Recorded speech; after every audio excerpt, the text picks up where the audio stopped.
portfolio, and there was one year where you only had 3 in 1987.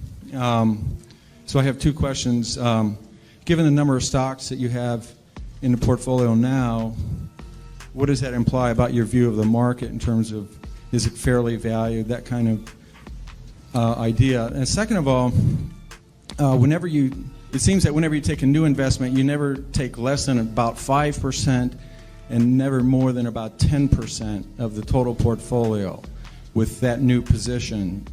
And I wanted to see if I'm correct about that. Yeah, well, on the second point, that really isn't correct. We have positions which you don't even see because we only listed the ones above 600 million in the last report, and obviously those are all smaller positions. Sometimes that's because they're smaller companies and we couldn't get that much money in. Sometimes it's because the prices moved up after we bought them. And sometimes it's because we may be selling the position down even. But so there's nothing magic. We like to put a lot of money in things that we feel strongly about, and that gets back to the diversification question. We think diversification is, as practiced generally, makes very little sense for anyone that knows what they're doing. Diversification is a protection against ignorance. I mean, if you want to make sure that nothing bad happens to you relative to the market, you own everything. There's nothing wrong with that. I mean, that is a perfectly sound approach for somebody who does not feel they know how to analyze businesses.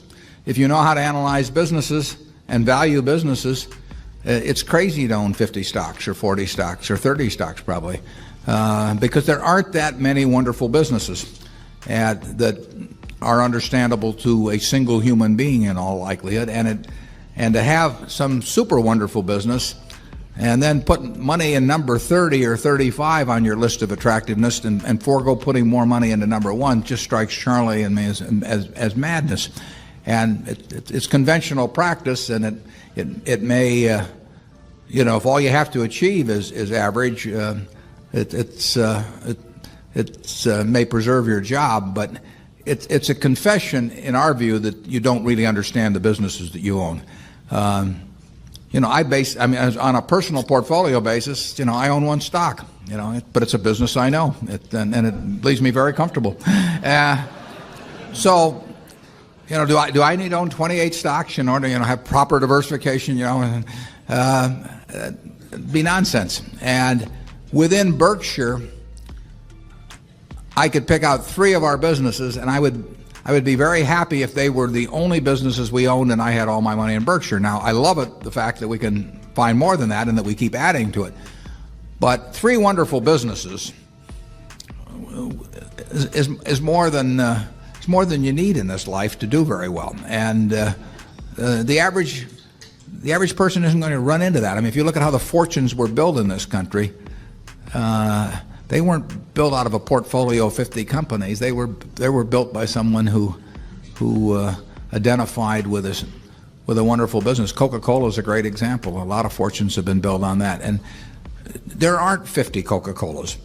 There aren't 20. If there were, it'd be fine. We could all go out and diversify like crazy among that group and get results that would be equal to owning the really wonderful one. But you're not going to find it. And the truth is, you don't need it. I mean, if you have a really wonderful business, is very well protected against the vicissitudes of the economy over time and the competition. I mean, we're talking about businesses that are resistant to effective competition, and 3 of those will be better than 100 average businesses, and they'll be safer, incidentally. I mean, there is less risk in owning 3 easy-to-identify wonderful businesses than there is in owning 50 well-known big businesses. And it's amazing what has been taught over the years in finance classes about that. But I can assure you that I would rather pick, if I had to bet the next 30 years on the fortunes of my family that would be dependent upon the income from a given group of businesses, I would rather pick 3 businesses from those we own than own a diversified group of 50. Charlie? Yeah, what he's saying is that much of what is taught in modern corporate finance courses is twaddle.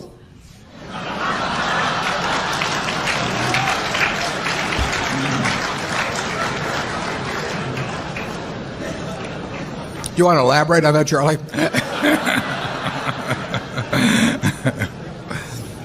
You cannot believe this stuff. I mean, it's modern portfolio theory, and It has no utility. But I mean, it will tell you how to do average, but I think anybody can figure out how to do average in 5th grade. I mean, it's just not that difficult, and it's elaborate, and there's lots of little Greek letters and all kinds of things to make you feel that you're in the big leagues. But there is no value added. I have great difficulty with it because I am something of a student of dementia, and I have. We hang around a lot together. And I can ordinarily classify dementia, on some theory structure of models, but the modern portfolio theory, it involves a type of dementia I just can't even classify. No. Something very strange is going on. Yeah. If you find 3 wonderful businesses in your life, you'll get very rich, and if you understand them, bad things aren't going to happen to those 3. I mean, that's the characteristic of it. By the way, maybe that's the reason there's so much dementia. If you believe what Warren said, you could teach the whole course in about a week. Yeah.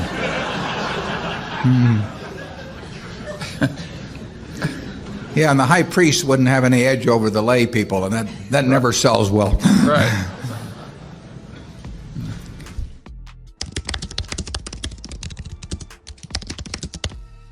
Δεν υπάρχει ένας μαγικός αριθμός για το πλήθος των μετοχών σε ένα χαρτοφυλάκιο, καθώς εξαρτάται από πολλούς παράγοντες και διαφορετικές επενδυτικές προσεγγίσεις. Ωστόσο, ακαδημαϊκές έρευνες και παραδείγματα από την πραγματική διαχείριση χαρτοφυλακίου παρέχουν κάποιες κατευθυντήριες γραμμές. Η σύγχρονη θεωρία χαρτοφυλακίου προτείνει ότι η κατοχή 20 έως 30 μετοχών από διαφορετικούς κλάδους μπορεί να καλύψει τα περισσότερα ωφέλη διαφοροποίησης, εξαλείφοντας περίπου το 90% του μη συστηματικού κινδύνου. Η προσέγγιση εστιασμένου χαρτοφυλακίου του Buffett προτείνει 10 με 15 προσεκτικά επιλεγμένες μετοχές σε επιχειρήσεις που ο επενδυτής κατανοεί καλά και έχει υψηλή πεποίθηση. Η λογική είναι ότι η συγκέντρωση σε λίγες εξαιρετικές επιχειρήσεις μπορεί να αποφέρει καλύτερες αποδόσεις από την υπερδιαφοροποίηση. Η παθητική αναπαραγωγή δείκτη περιλαμβάνει την κατοχή ολόκληρης της αγοράς μέσω funds που μπορεί να περιέχουν εκατοντάδες ή και χιλιάδες μετοχές, με στόχο την εξάλειψη του κινδύνου επιλογής μετοχών και την ελαχιστοποίηση της μεταβλητότητας, βασιζόμενη πάντα στη μακροπρόθεσμη ανάπτυξη της οικονομίας. Ο Joel Greenblatt προτείνει 20 έως 30 μετοχές που επιλέγονται συστηματικά με βάση συγκεκριμένα κριτήρια αξίας, ενώ άλλες ακαδημαϊκές έρευνες υποδηλώνουν ότι 30 με 40 μετοχές είναι αρκετές για να μειωθεί αποτελεσματικά ο κίνδυνος υπό τυπικές συνθήκες αγοράς, καθώς πέρα από αυτό το σημείο το οριακό όφελος μειώνεται απότομα. Τέλος, υπάρχουν ακαδημαϊκές έρευνες του Evans και Archer από το 1968, όπου έδειξαν ότι περίπου 10 μετοχές και όχι περισσότερες από 15 είναι αρκετές για τη μείωση του κινδύνου. Συνολικά, ακόμα και τα πιο εστιασμένα χαρτοφυλάκια υποδηλώνουν την κατοχή τουλάχιστον 10 μετοχών για διαφοροποίηση. Γράψτε μου στα σχόλια εσύ πόσες μετοχές έχεις στο χαρτοφυλάκιό σου. Αν σου άρεσε το βίντεο, κάνε like και εγγραφή στο κανάλι για περισσότερα. Τα λέμε στο επόμενο.